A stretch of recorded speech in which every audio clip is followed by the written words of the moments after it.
So there I was teaching an internal agency federal benefits seminar. Somebody asked a question and I encourage those questions. I say, just keep your hand up, drop it. I'll remember when I complete the thought to come back to you, because storytelling is so advantageous for memory aid that I want to complete those things sometimes. So I said, yes. And he asked me a question.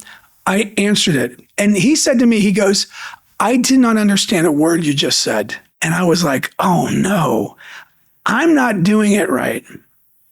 And this is why I wanted to make this episode, because I don't want to use terms that ever go past anybody. I always hated that. Back when we were newlyweds and my wife dragged me to a financial advisor, I would just shut off. After about 10 minutes, it would go in one ear and out the other, and I would just shut off. And I was convinced that I could do a better job than what he was doing. But I thank my wife for getting us on that route, because we wouldn't have been otherwise. So let's go right into it. Let's deal with about at least a dozen of these terms. Tax brackets. What does that mean, brackets? Right? Taxes always confused me too. I thought if you went into like a 22 or 24% tax bracket, then when you would go there, that it would go ahead and create a new amount of taxes that would wash all the way down for all of your income and all the dollars you made. That's not the case. You start out at 10%, as I record at least, 10%. Then the money you make fills up the 12% tax bracket. Then you start to fill up the 22%, and then 24%, and so on and so on. Those are tax brackets. What is that expression? Your effective tax bracket. I think that's what it is. I hear that. I'm not an accountant, but your effective tax bracket, that's it. Your effective tax bracket is really your average, because I see my effective tax bracket is way lower than what I thought it would be. That's because they average it out. So that's your effective tax bracket. But know this, if you're in 24%, whatever you pull out of your IRA or your TSP or 401k is going to be taxed at that highest level. Those are tax brackets. But again, you don't pay for all the money you make that year in the highest tax bracket. You go up, up, up as you fill up the brackets. Okay, what's the next expression? Oh yeah, traditional. Traditional IRA. Rollover IRA. A rollover IRA means you rolled it over from your work plan. So your 401k. What is a 401k? It's the IRS tax code 401 paragraph K. How about that? What's a 403B, by the way? Oh, it's IRS 403 tax code paragraph. That's right, B. That's it. So you rolled over your workplace money to an IRA. What's an IRA? It's an individual. You are the individual. It'll be in your name. Retirement account. That's why you can't mix. Your wife or your husband can't be a co-owner on your IRA, because it's an individual retirement account. So it's a rollover IRA. Traditional IRA, it just means instead of rolling a bunch of money over from a worksite plan, you funded it yourself. And that's much smaller amounts. Like as I record, I want to say it's $8,600 and maybe $7,500 if you're under age 50. So those are IRAs. But we need to talk about another expression, which it's not that confusing. You just got to shed your fear, okay? Tax deferral. I know a lot of you are listening going, oh, Charles, I know what that is. But a lot of us need help with that. Tax deferral. Deferral means, when I moved here almost 2 decades ago to the West Coast, I was taught by my original partner to switch the order of words if things sound confusing. So tax deferral means defer taxes or later taxes. That's what tax deferral is. Most of your retirement savings is tax deferral, meaning it's going to be taxed later, okay? That's what that means, tax later. So your TSP, or you have 401k, or a regular IRA, traditional IRA, traditional TSP, it'll say, traditional funding. That's taxed later, and the growth. That's how they get you. So if you make $100,000 and you put 10,000 into your TSP or 401k, you just went from 100,000 in wages that year, taxed by the IRS, to 90. So it was tax beneficial that year, but that 10 grand now, everything that grows with that 10 grand is going to grow taxable for the rest of the time you leave it in there. Okay? So that's tax deferred. It'll be taxed later. So then, I think this begs another explanation. What is Roth? What is Roth 401k? Roth TSP or Roth, IRA. Roth IRA. It's not a regular IRA. It's a Roth. It's confusing when they say IRA or Roth IRA. Well, wait, what's the difference? It's still an individual retirement account, but it's Roth. So that same example before, instead of tax deferring, tax later, when you make 100,000 and you put 10 grand into Roth, worksite 10 grand into a Roth TSP or 401k, if you put 100,000 in and you make 100,000, you put 10 grand into a Roth TSP, you still made 100,000. You're going to pay taxes on that 10 grand this year. One and done. Never, ever, ever again will you pay taxes on that money. When it grows, how does it grow? Tax-free. When you withdraw it, how do you withdraw the money? Tax-free. Federal and state. If you die and leave it to your spouse, how do they get it? Tax-free. If you don't spend all the money and the next generation, your kids get it, or whatever is named in your estate gets it, how do they get it? That's right, tax-free. Okay? So there's an urban myth that says, well, I make too much money, Charles, so I can't fund my Roth TSP. Wrong answer. It's just not true. You absolutely can. In fact, with the passing of a recent bill, if you make more than right now as I record, I think it's about 150,000.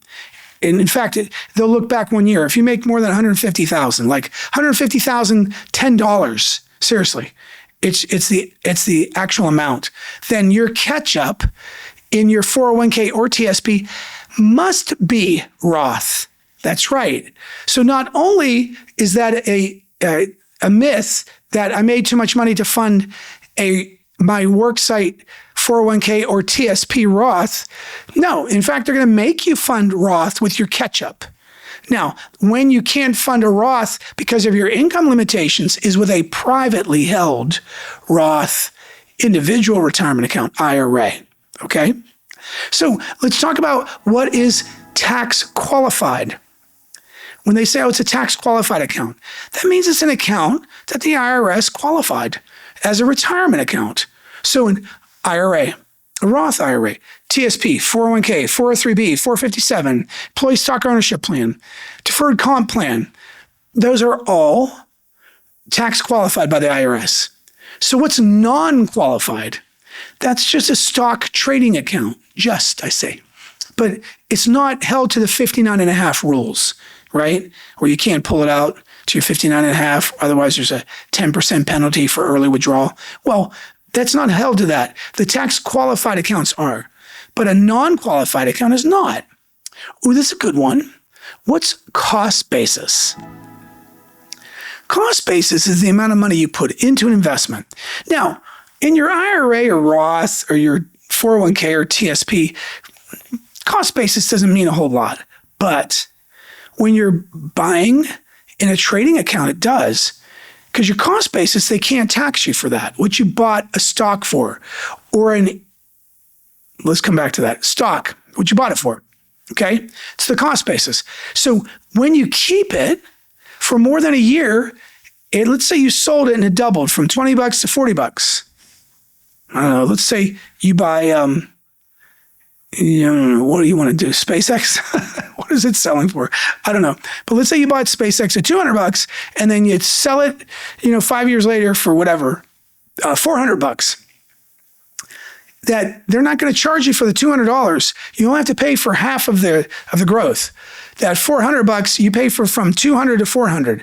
That's your gain. It's called your capital gain. Aha, that's what a capital gain means. You gained, okay? But if you hold it for 1 year exactly, 365 days or longer, it becomes a long-term capital gain, which means usually your taxes will be much lower, maybe 15% or even 0. Whereas, let's say you're in a 22% federal tax bracket and you sell a stock after you held it for just, say, 11 months, you're going to have to pay the 22% because it's a short-term capital gain. So in that scenario, if you're pretty confident that stock's going to hold its value, wait to 12 months.